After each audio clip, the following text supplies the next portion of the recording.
বিনয়ের সাথে অনুরোধ করতে চাই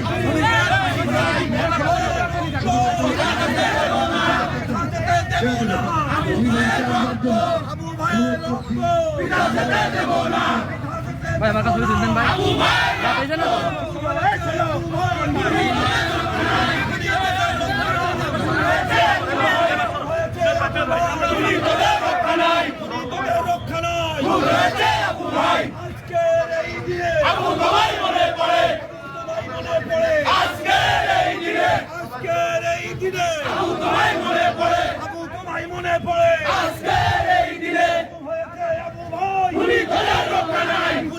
রক্ষা নাই